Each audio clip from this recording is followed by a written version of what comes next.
Lime tree grown residents stage fire protest over power outage. Residents of Lime Tree Ground in St. Catherine block a roadway with debris and set it on fire in protest over lack of electricity since the passage of Hurricane Melissa just over a week ago. The irritated residents complain that surrounding communities have been restored with electricity since the storm, yet they remain without service. One light pole, a hole up the whole lane. Them come yesterday, said them a go put up the light, nothing. Then, them a talk about 3 months before we get light here, so one resident told reporters. Hurricane Melissa made landfall last Tuesday in the southwest of Jamaica at a Category 5 storm with estimated 185 wind speed and torrential rainfall, killing more than 30 people and leaving nearly 80% of Jamaica public service customers in darkness. According to the JPS, the damage is both its transmission and distribution network has been significant. Still at a press conference on Monday, the company said it has made significant progress in restoration of power in Kingston, St. Andrew, St. Thomas, Portmore, and the wider St. Catherine. However, according to JPS CEO Hugh Grant, in St. Catherine, you have areas such as Spanish Town, Guys Hill, Bogwalk, and Central Village that are currently out, and we're working 24/7 to have your power restored within the next 2 weeks. Hurricane ravaged St. Elizabeth records Jamaica's 3 latest road deaths. Jamaica's latest 3 road deaths were recorded in hurricane-ravaged St. Elizabeth over the past 72 hours. That's according to data from the Constabulary's Public Safety and Traffic Enforcement Branch and Vice Chairman of the National Road Council Safety, Dr. Lucian Jones. The deceased are all males, ages 25, 28, and 67. Their identities have not yet been released. The first crash occurred on Saturday at about 7:10 p.m. along the Cheapside Main Road in Junction. It involved a motor vehicle and a motorcycle. The 28-year-old driver of the motorcycle was killed in the incident. On Sunday at around 3:10 p.m., the 67-year-old man was killed. He lost control of the vehicle he was driving and crashed. And the latest crash at about 7:30 a.m. along the Richpen Main Road in Pedro Plains claimed the life of 25-year-old motorcyclist. Preliminary reports suggest that he lost control of the bike and crashed. Their deaths pushed the number of people killed in road crashes since the start of the year to 325. Dr. Jones expressed concern that the deaths occurred in a parish that is still recovering from the hurricane. He said if action is not taken, Jamaica will record over 400 road deaths this year. In the midst of the devastation caused by Hurricane Melissa, a Category 5 hurricane, 3 persons have died in the last 3 days. 3 persons have died in the month of November, 2 motorcyclists and a motorcar driver. How is it possible for people to be speeding in St. Elizabeth, where all 3 deaths have occurred, is beyond my comprehension. A time when the nation is so stressed about those who have suffered immeasurably. People are speeding in St. Elizabeth, of all parishes. This one is unexplainable. And it really says to us as a nation that unless drastic measures are introduced, our people will go back to the same old bad habits that were exhibited on the roads before Melissa struck. This is madness. This is beyond comprehension. And the people in Westmoreland and St. Elizabeth and Hanover and St. James and Trelawney, all who have suffered so much. This fact must remind us as road users that we need to just slow down and live and not go back to the bad old days when people are so careless. This is a time for introspection and for thinking about your lives and not to be giving it away on the roads by doing madness. So far, 325 persons have died. And if we recover in this fashion and go back to what happened in the early days of the year, we are going to exceed 400 road deaths, which is just going to add to the misery and the grief that this country has suffered during Hurricane Melissa. Westmoreland Health Department urged vigilance following Hurricane Melissa. The Westmoreland Health Department is urging residents to remain vigilant against health risk following the passage of Hurricane Melissa, which left widespread damage and disrupted water supplies across several communities. Chief Public Health Inspector for Westmoreland, Steve Morris, told reporters that the department has observed significant public health concerns, particularly the emergence of new streams and surface water in several areas which could pose serious contamination risk.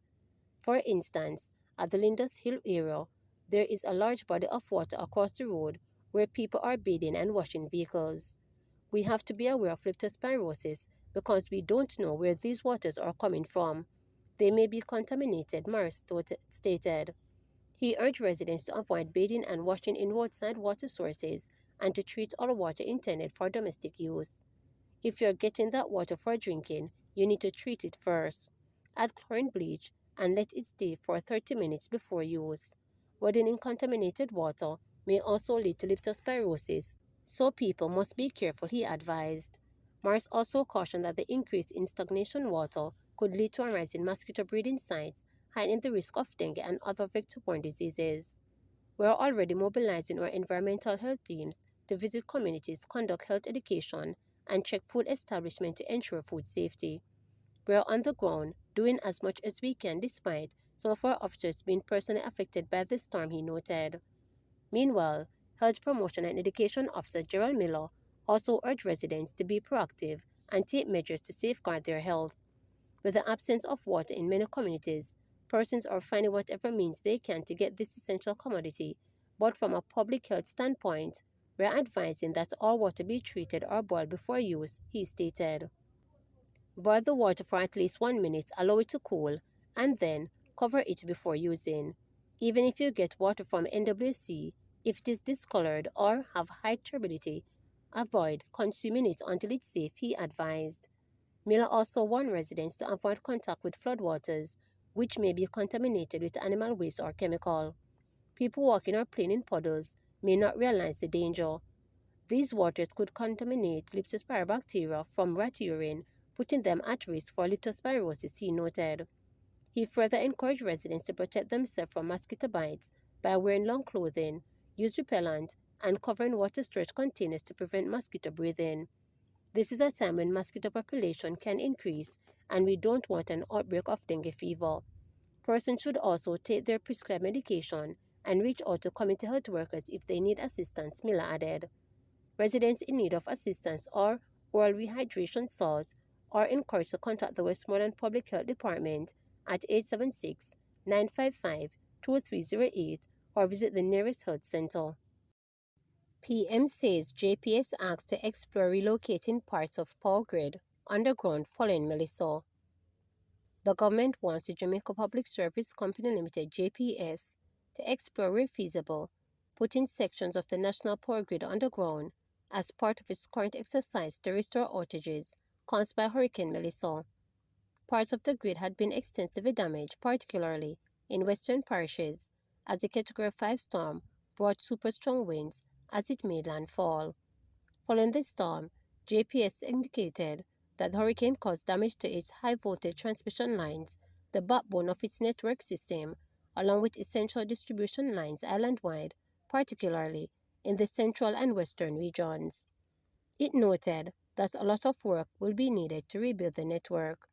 Speaking in Parliament on Tuesday, Prime Minister Dr. Andrew Holness said the government has directed JPS to take on the exploration of putting power lines underground as he delivers an update to the country on the impact of the hurricane.